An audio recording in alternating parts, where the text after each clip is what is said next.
Hello students, कैसे हैं आप सभी लोग। बच्चों, आज 23 अगस्त हो चुकी है और 23 अगस्त को आज जेई ने एडमिट कार्ड रिलीज़ कर दिया है।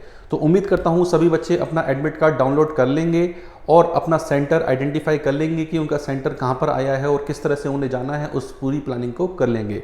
उसी के साथ साथ बच्चों, यह भी उम्मीद करता हूं कि जो आपकी तैयारी है वो शानदार, जोरदार, ज़बरदस्त तरीके से चल रही होगी और आप अपने आने वाले जेई एडवांस के दिन बहुत अच्छा करने वाले हो। इस विश्वास को कायम करते हुए आप ये पेपर दें। अब अपने तैयारी में आपने 1 साल 2 साल खूब सारी तैयारी की है। खूब सारी तैयारी को लास्ट के 5 दिनों में बहुत सारे बच्चों की क्वेरीज आई हैं कि सर लास्ट के 5 दिनों में क्या करा जाए, किस तरह से हमें चीज़ों को प्लानिंग करनी चाहिए, क्या आखिर करना चाहिए। मैं इस आज के वीडियो में, मुझे पता है कि एक एक मिनट आपका बहुत कीमती है, तो मैं ज़्यादा लंबा वीडियो अपना नहीं रखूँगा। बहुत ही शॉर्ट में, बहुत ही ब्रीफ में आपको बताऊँगा कि वो कौन कौन से टॉपिक हैं जो लास्ट मोमेंट पे कॉन्सेप्ट पढ़ के हम उसमें नंबर कबाड़ सकते हैं या नंबर कमा सकते हैं। अपना जो पूरा वीडियो होगा वो मैथमेटिक्स स्पेसिफिक होगा। उसमें मैं टॉपिक वाइज आपको डिटेल बताने वाला हूं कि भाई किस चैप्टर में किस टॉपिक को अभी हमें एक बार वापस रिवाइज कर लेना चाहिए, एक बार वापस उसके 2-2 या 3-3 4-4 क्वेश्चन कर लेने चाहिए, जिससे वो माइंड में एक बार हमारे पास वापस फ्रेश हो जाए और हम अच्छे से अच्छा स्कोर अपना जेई एडवांस में कर सकें। ये जो आज का वीडियो है, ये मैंने बहुत सारे जो पिछले पेपर हुए हैं, पिछले 5 साल के जेई एडवांस जिस तरह के पेपर पूछता आया है, उस पे बेस ये आज का वीडियो है। तो ये वीडियो आपके लिए फ्रूटफुल होगा, लेकिन इसको आप फास्ट फॉरवर्ड करके भी देख सकते हैं, जिससे आपका कम से कम टाइम वीडियो देखने में लगे और आप ज़्यादा से ज़्यादा टाइम पढ़ाई करने में लगाएं। तो बच्चों, आज के इस वीडियो में मैं टॉपिक वाइज अपनी बात करने वाला हूँ। तो जैसे सबसे पहला टॉपिक या सबसे पहले टॉपिक की अगर हम बात करें, मैथ्स में जो सबसे ज़्यादा वेटेज रखता है वो होती है कैलकुलस। कैलकुलस को हम 2 पार्ट में बांट सकते हैं। एक होता है अपना डिफरेंशियल कैलकुलस और एक होता है अपना इंटीग्रल कैलकुलस। अब देखो, डिफरेंशियल कैलकुलस में ये सारे चैप्टर्स आते हैं। अब चैप्टर्स अपने आप में बहुत बड़े बड़े हैं, लेकिन कौन कौन सी बातें हैं जो चैप्टर्स में हमें लास्ट मोमेंट पे याद रखनी चाहिए। जैसे अपना चैप्टर होता है इनवर्स ट्रिग्नोमेट्रिक फंक्शन। तो इनवर्स ट्रिग्नोमेट्रिक फंक्शन में बच्चों हमें किन बातों का याद रखना चाहिए, किन बातों को हमें ध्यान देना चाहिए। देखो, इनवर्स ट्रिग्नोमेट्रिक फंक्शन में खूब सारे फॉर्मूले हैं, समीशन के, मल्टीपल एंगल के, इनकी डोमेन, इनकी रेंज। तो इसमें जितने भी फॉर्मूले हैं अपने बच्चों, वो लास्ट मोमेंट पे एक बार जरूर रिवाइज करने चाहिए इनवर्स ट्रिग्नोमेट्रिक फंक्शन के। रही बात फंक्शन की कि भाई फंक्शन में किस तरीके के क्वेश्चन जनरली पूछते हैं बच्चों, फंक्शन में टाइप ऑफ फंक्शन पे, और एक दूसरी चीज है इनवर्स ऑफ फंक्शन और टाइप ऑफ फंक्शन। इन 2 बातों के ऊपर जो क्वेश्चंस बनते हैं वो ज़्यादातर जेई एडवांस में पूछे जाते हैं, तो आप इन दोनों की बातों को याद रख सकते हैं। लिमिट में बच्चों लास्ट मोमेंट पे अगर हम याद करने की बात कर रहे हैं, तो लास्ट मोमेंट पे एक बार जितने भी सीरीज एक्सपेंशन हैं, तो सीरीज एक्सपेंशन को आप अपना वापस एक बार रिवाइज कर सकते हो कि भाई सीरीज एक्सपेंशन को हम वापस रिवाइज कर लें कि भाई सीरीज एक्सपेंशन साइन एक्स की सीरीज क्या है, कॉस एक्स का सीरीज क्या है, ln 1+x का क्या है, बाइनोमियल क्या है, e की पावर x का एक्सपेंशन क्या है। कई बार बच्चे लास्ट में आके थोड़ा सा गड़बड़ कर जाते हैं, प्लस माइनस की थोड़ी बहुत गड़बड़ भी अपना आंसर गलत दे जाती है, और सीरीज एक्सपेंशन पे ये क्वेश्चन पूछते आते रहे हैं। सीरीज एक्सपेंशन के साथ साथ जो अदर इंपॉर्टेंट फॉर्म है वो है 1 की पावर इन्फिनिटी। वैसे अकेले लिमिट के ऊपर क्वेश्चन आए, इस बात के चांसेस थोड़े से कम रहते हैं कि प्योरली लिमिट का क्वेश्चन हो, लेकिन फिर भी अगर आता है तो इन 2 बातों में से जरूर आएगा। कंटिन्यूटी एंड डिफरेंशियबिलिटी बच्चों, कंटिन्यूटी एंड डिफरेंशियबिलिटी में जो अपना क्वेश्चन आता है, एक अपने पास f of x plus y is equal to f x plus f y, मतलब फंक्शंस में रिलेशन दिए होंगे और फिर फंक्शन पूछा होगा।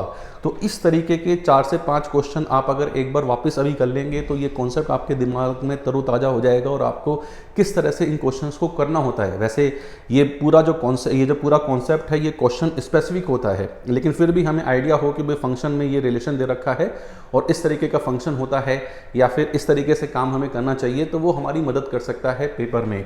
साथ ही साथ कंटिन्यूटी एंड डिफरेंशियबिलिटी में एक हमारे पास थ्योरम होती है, intermediate mean value theorem, IMVT। IMVT के ऊपर भी बहुत सारे क्वेश्चंस आते हैं कि हमें तरह तरह के फंक्शंस दे देते हैं और उन फंक्शंस में हमें IMVT लगाने को कहता है। IMVT बहुत ही सिंपल है कि A से B अगर फंक्शन कंटिन्यूस है और f ऑफ A और and of B opposite in sign के हैं तो fx इज इक्वल टू 0 का कम से कम एक रूट जरूर होगा। तो जब भी हमारे पास इस तरह का स्टेटमेंट आपको दिखाई दे कि कम से कम एक रूट जरूर है तो थिंक अबाउट IMVT कि भाई IMVT हमारे पास होना चाहिए।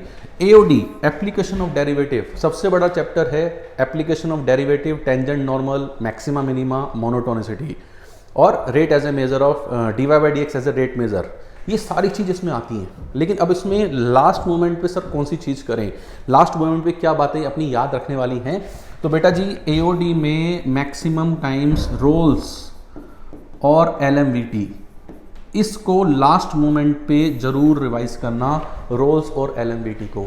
रोल्स और LMVT के ऊपर हर बार बच्चे क्वेश्चन पूछते आए हैं और क्वेश्चन इसमें आते ही आते हैं। इसी के साथ साथ AOD में थोड़ा सा डेफिनेट इंटीग्रेशन का मिक्स करके भी क्वेश्चन पूछते हैं, या तो वो इंक्रीजिंग डिक्रीजिंग मोनोटोनिसिटी का पूछ लेंगे या फिर अपना वो मैक्सिमा मिनिमा का पूछ लेंगे कि भाई number of points of maxima मिनिमास अपने काउंट करो, या मैक्सिमम किस पे होगा या मैक्सिमम वैल्यू किस पे होगी। इस तरह के क्वेश्चन जनरली ये यहाँ पे पूछते हैं AOD में लेबनीज को यूज़ करके कि भाई लेबनीज से डिफ्रेंशिएशन और लेबनीज डिफ्रेंशिएशन करके आइदर मोनोटोनिसिटी या मैक्सिमम मिनिमा कि भाई कितने मैक्सिमम कितने मिनिमा हैं। तो कैलकुलस में सिर्फ इतनी सी बातें ध्यान रखने पे हम अच्छे से अच्छा स्कोर बच्चों अपना यहाँ पे कर सकते हैं। ऐसा नहीं कह रहा हूँ कि सारा हम स्कोर कर लेंगे, लेकिन हाँ ये है कि लास्ट 5 दिन में हम इन बातों पर ध्यान देके अपनी चीज़ों को आगे बढ़ा सकते हैं। इसी के बाद हम अगर आगे बात करें इंटीग्रल कैलकुलस, इंटीग्रल कैलकुलस में इंडेफिनेट में जितने भी टाइप्स आपको पढ़ाए गए हैं, जितने भी फॉर्मूलाज आपको बताए गए हैं, ये सारे फॉर्मूलाज और सारे टाइप को एक बार रिवाइज जरूर करिए। बच्चों के दिमाग में कई बार ये फॉर्मूलाज और टाइप्स निकल जाते हैं और आसान से आसान क्वेश्चन भी बच्चा वहाँ पे फिर नहीं कर पाता है। तो फॉर्मूलाज और टाइप्स हमें पता होने चाहिए। डेफिनेट इंटीग्रेशन में प्रॉपर्टी 4, प्रॉपर्टी 5, प्रॉपर्टी 6 इसके ऊपर क्वेश्चन आने के काफ़ी ज़्यादा चांसेस रहते हैं। इसी के साथ साथ लेबनीज थ्योरम, बच्चों लेबनीज थ्योरम पे आप लिख लो, क्वेश्चन आएगा ही,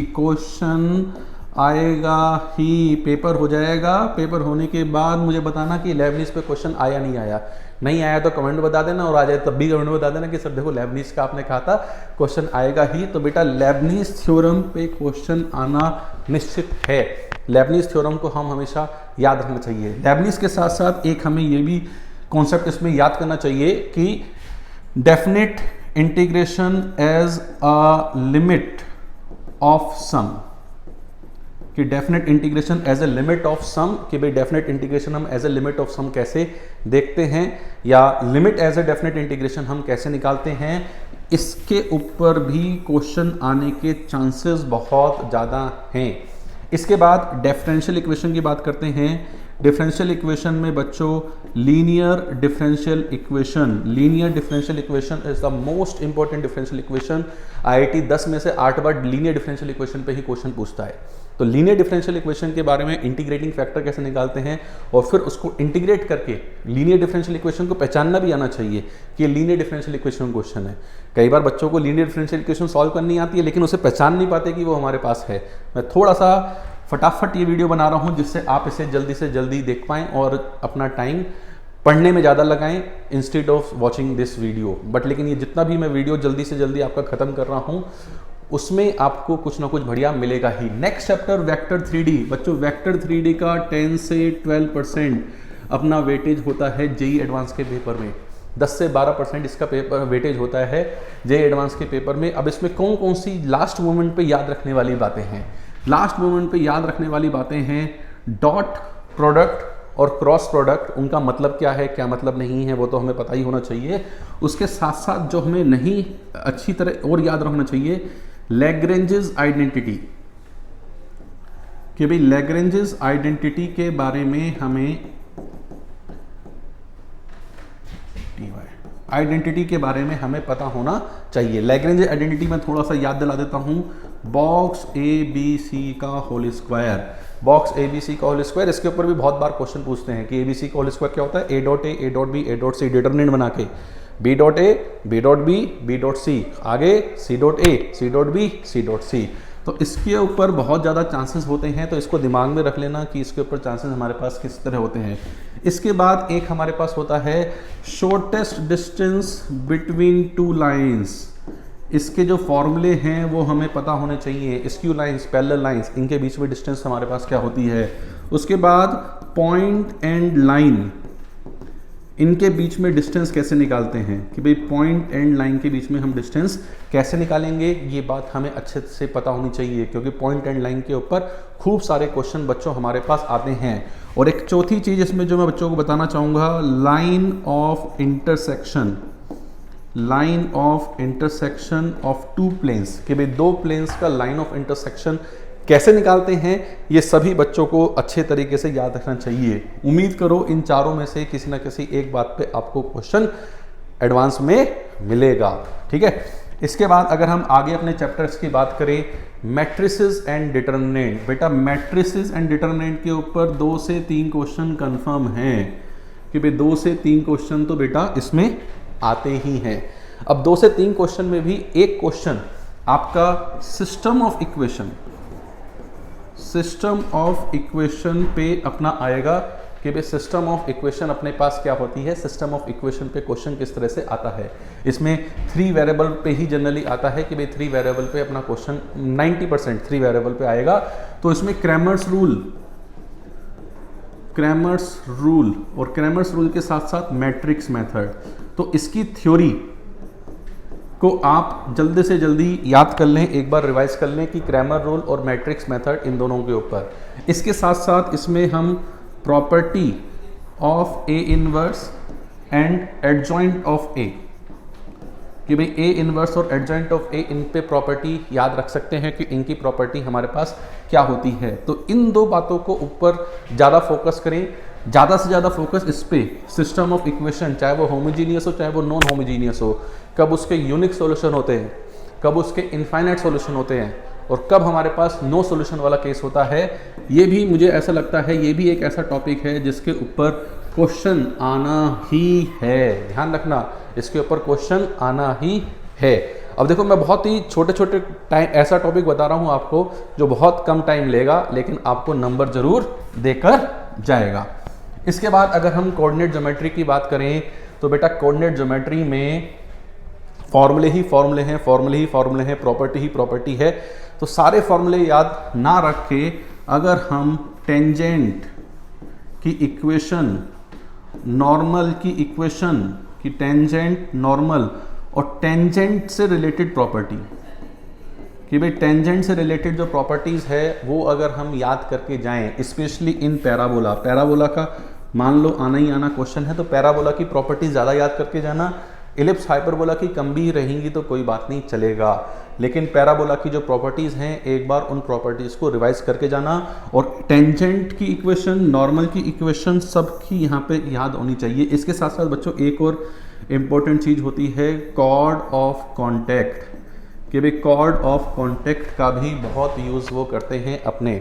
वैसे कोऑर्डिनेट ज्योमेट्री नंबर कमाने की है कि भाई इसमें हम नंबर अच्छे से कमा सकते हैं, बहुत सारे नंबर लूट सकते हैं, तो इसका ध्यान दें इस चैप्टर पे, क्योंकि ये आसान है। मैं कोऑर्डिनेट ज्योमेट्री को हमेशा बोलता हूँ जैसा जैसा क्वेश्चन में कहा जाता है वैसा वैसा करते जाओ।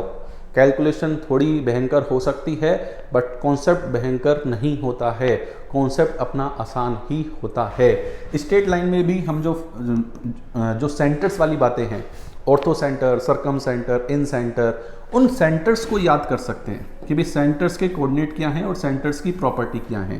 ट्राइंगल के अंदर ट्राइंगल और स्ट्रेट लाइन, इसके ऊपर क्वेश्चन जनरली बनता है और जनरली वो पूछते हैं। आफ्टर दिस टिग्नोमेट्री, बेटा टिग्नोमेट्री में फॉर्मूलेज रिवाइज कर लो, बस फार्मूलाज जितना भी है टिग्नोमेट्री का रिवाइज कर लो। टिग्नोमेट्री में थोड़े लंबे लंबे फॉर्मूले भी आते हैं, लेकिन जेई वाले लंबे फॉर्मूले पूछने में कोई शर्माते नहीं हैं।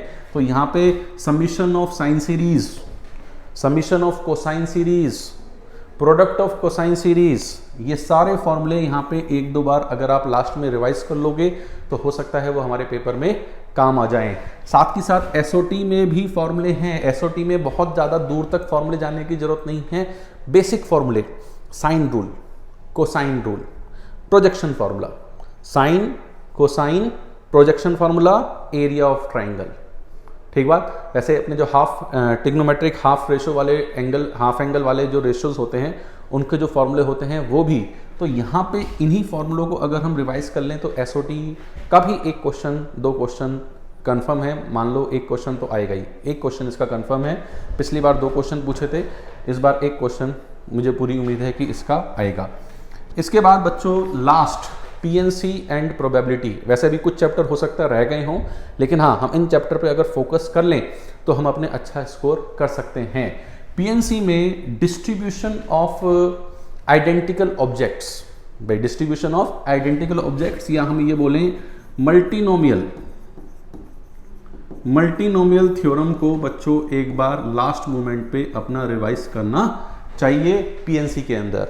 और अगर प्रोबेबिलिटी की मैं बात कर रहा हूं तो प्रोबेबिलिटी में बेटा जी एक हमारे पास थ्योरम है बेस थ्योरम।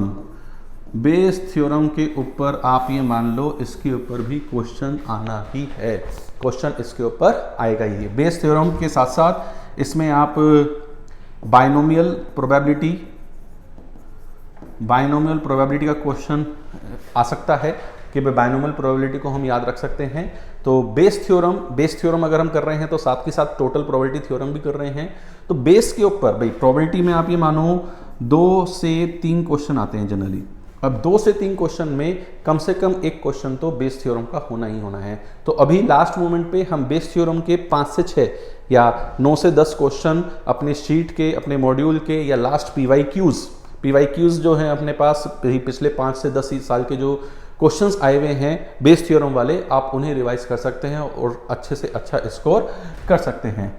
तो बच्चों ये आज के बारे में, आज के लेक्चर के बारे में, आज के वीडियो में था कि भाई हम लास्ट 5 दिन में मैथ्स में कौन से चैप्टर के कौन से सब टॉपिक करके, भाई क्योंकि 5 दिन में हम पूरा कोर्स तो कर नहीं सकते, लेकिन हाँ इन चैप्टर्स के इन सब टॉपिक्स के ऊपर 4-4, 5-5 क्वेश्चन अगर हम कर लें तो हम पेपर में पाएंगे कि यार इसी तरह के क्वेश्चंस हमारे आए हैं और हम उन्हें कॉन्फिडेंटली वहाँ पे कर देंगे और खूब नंबर कमा लेंगे।